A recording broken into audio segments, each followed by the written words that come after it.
నమస్తే. శ్రీ మాత్రే నమః. శ్రీ గురుభ్యో నమః. శ్రీ వాగ్దేవ్యై నమః.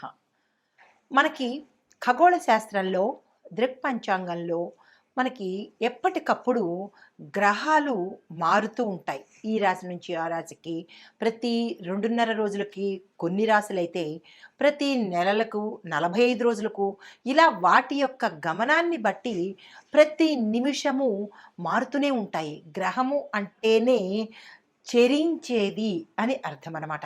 అయితే ఇప్పుడు మనకి చాలా అరుదుగా సంభవించే చంద్రమంగళ యోగము గురించి ప్రస్తావించబోతున్నాము. అయితే ఈ గ్రహాల యొక్క పరిభ్రమణము, గమనము మనకి ఖగోళ శాస్త్రంలో ప్రతి సమయంలోనూ ఫ్రీక్వెంట్గా జరుగుతూ ఉంటాయి. అయితే ఈ ఒక రాశి నుంచి మరొక రాశికి ప్రతి గ్రహం మారే సమయంలో కొన్ని గ్రహాల కలయిక, ఒక్కొక్కసారి 2 గ్రహాలు కలుస్తుంటాయి, ఒక్కొక్కసారి 4, 5, 6 ఇట్లాగా వాటి యొక్క పరిభ్రమణం జరుగుతున్న సమయంలో మనకి రేపు ఫిబ్రవరి మధ్యలో అంటే 25 ఆ తారీఖులో మొత్తం 7 గ్రహాలు కలిసి ఒకే కక్షలో ఉండబోతున్నాయన్నమాట. అంటే ఇట్లాంటి వింతలు మన ఖగోళంలో ప్రతి నిమిషము జరుగుతూ ఉంటాయి. కొన్ని సంవత్సరాలకి అరుదుగా జరుగుతూ ఉంటాయన్నమాట. అలా అరుదుగా జరిగినదే ఈ చంద్రమంగళ యోగం అన్నమాట. అయితే ఈ చంద్రమంగళ యోగం వల్ల, ఈ రాశులు మారడం వల్ల ఆ రాశి యొక్క గుర్తులకి రకరకాల ఫలితాలు వస్తుంటాయి.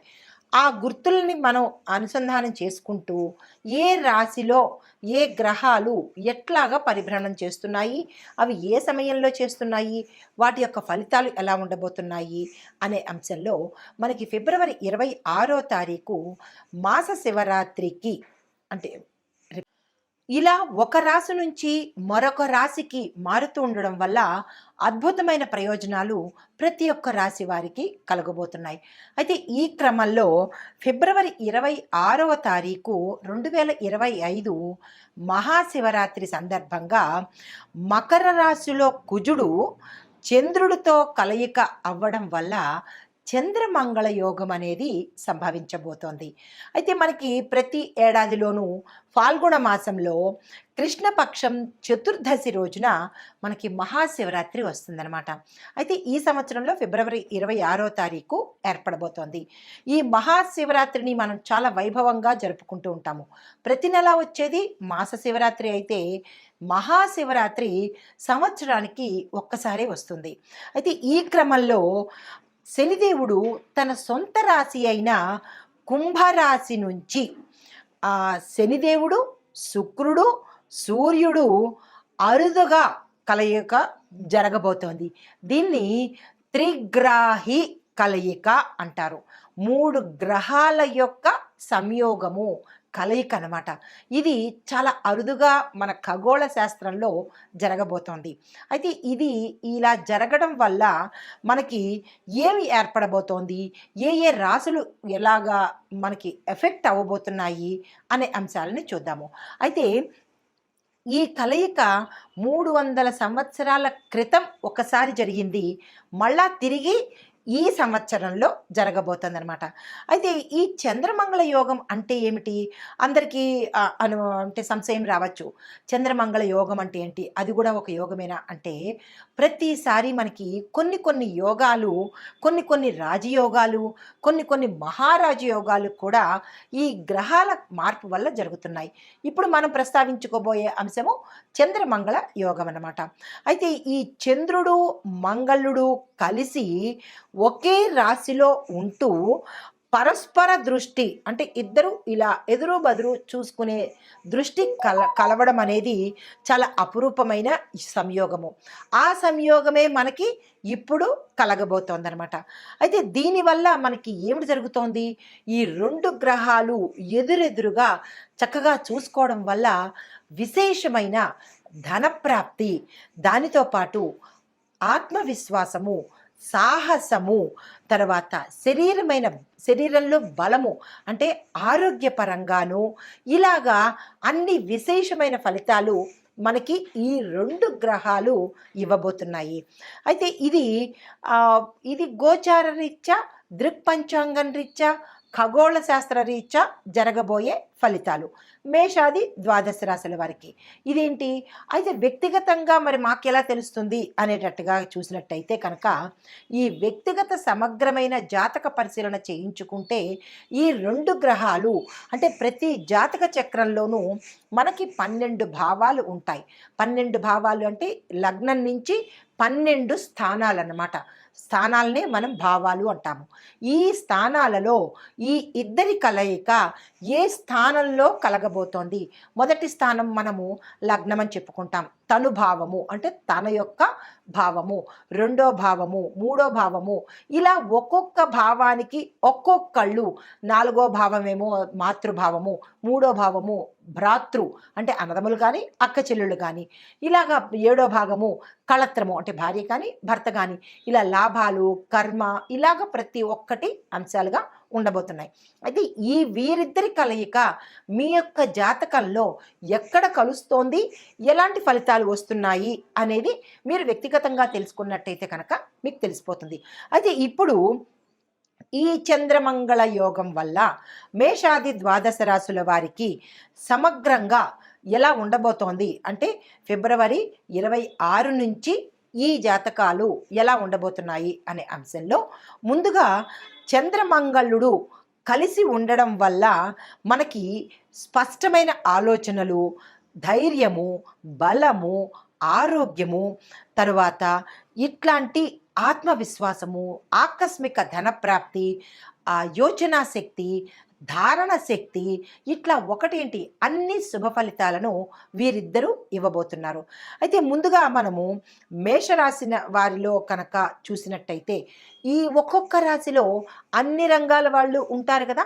విద్యార్థులు, రాజకీయ నాయకులు, చిత్ర పరిశ్రమలో ఉన్నవాళ్ళు, వ్యాపారులు, వ్యవసాయదారులు, ఇలా ఒక్కొక్క రంగంలో ఉన్న వారికి ఎలాంటి ఫలితాలు ఉంటున్నాయి ఆ రంగంలో అప్పటికప్పుడు నేను మీకు రెమెడీలు చెప్పేస్తాను. ఉదాహరణకు విద్యార్థులు ఉన్నారు. విద్యార్థులకు ఈ చంద్రమంగళ యోగం ఎలా కలిసి వస్తుంది, అప్పటికప్పుడు రెమెడీస్ ఏం చేసుకోవాలి అనే అంశాన్ని చాలా విపులీకరంగా స్పష్టంగా నేను మీకు ఇప్పుడు చెప్పబోతున్నాను. తదుపరి రాశి కర్కాటక రాశి. ఈ కర్కాటక రాశిలో ఉండేవారికి చంద్రమంగళ యోగం ఎలాంటి ప్రభావాన్ని చూపిస్తుంది అనే అంశంలో ఉద్యోగస్తులకు సీనియర్స్తో కొన్ని తగాదాలు రావడము, మాట పట్టింపులు రావడము, ఈగోలకు యాటిట్యూడ్లకు వెళ్ళడం వల్ల కొన్ని తీవ్రమైన కష్టాలు, నష్టాలు, కొంతమందికి తీవ్రమైన అపనిందలు, ఇలాంటి సమస్యలు, గొడవలు వచ్చే అవకాశం ఉంది. జాగ్రత్తలు తీసుకోండి.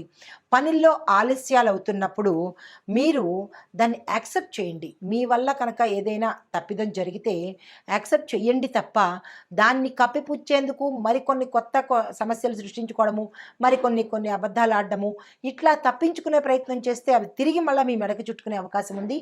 తద్వారా ఉద్యోగం పోతుంది, అంటే పరువు కూడా పోతుంది. కాబట్టి అలాంటివన్నీ చెయ్యకుండా తప్పు యాక్సెప్ట్ చేయండి. మళ్ళీ రిపీట్ కాకుండా చూసుకోండి. మీరు చేసే కష్టానికి ఫలితాలు కూడా వచ్చే అవకాశం కొంతమందికి కనబడుతోంది. దీనికి మాత్రం మీరు కఠోరమైన శ్రమ చేయాలి.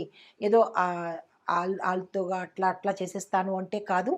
డెడికేటెడ్గా మీ యొక్క బాధ్యతను నిర్వహించాలి. ఈ చిన్ని జాగ్రత్తలు తీసుకోండి. అంతగా బాగోలేదు కాబట్టి జాగ్రత్తలు పాటించుకోండి.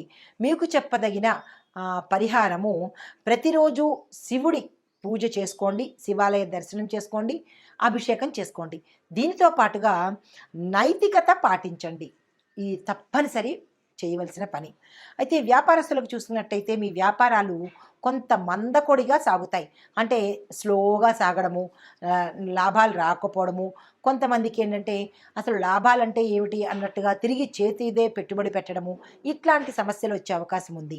కొంతమందికి ఖర్చులు పెరిగి పెట్టుబడి పెట్టినందుకు విచారించే పరిస్థితి కనబడుతోంది.